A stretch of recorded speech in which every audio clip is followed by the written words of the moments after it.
Hello, আসসালামু আলাইকুম। শুনতে পাচ্ছেন আপনি? শুনেন, আপনি হচ্ছে ওই ইজারা তুলবেন বাজার থেকে, বাজারের বাইরে চাঁদা তুলতে আসবেন না কালকে থেকে, বুঝছেন? শুধু কাঁচা বাজারে এদিকে যদি আসেন, মানুষ যদি ধরে আপনাদের পিঠায় পুলিশের হাতে তুলে দেয়, আমাদের কিছু করার নাই, কারণ চাঁদা বাজলে সবাই ধরে পিটাবে, বুঝছেন? হ্যাঁ, হ্যালো, আমি আপনারে কইতেছি কোনো টাকা আপনি বাজারের শুধুমাত্র ইজারা নিচ্ছেন, আপনি ফুটপাত আপনি কারে কারে কইতো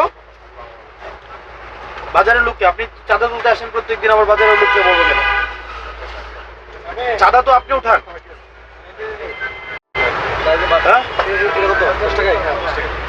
আপনারা বলে আপনি চাঁদা উঠাইতে আসেন না, আপনাকে কে বলে আপনারে?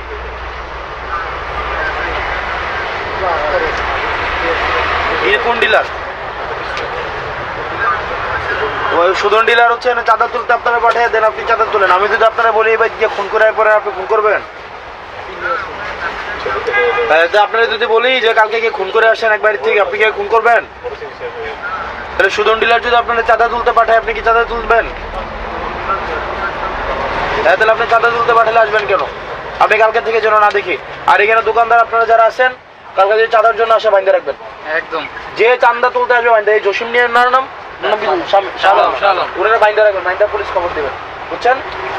কোন ট্রেনের চাঁদার জন্য যে আসবে, আপনার এরিয়া হচ্ছে বাজার, বাজারের বাইরে যদি আপনি আসেন, আপনারা ধরে বাইন্দা পুলিশে দিয়ে দেবেন, এরপর কোনো কথা নেই, বাইন্দা পুলিশে দিবেন।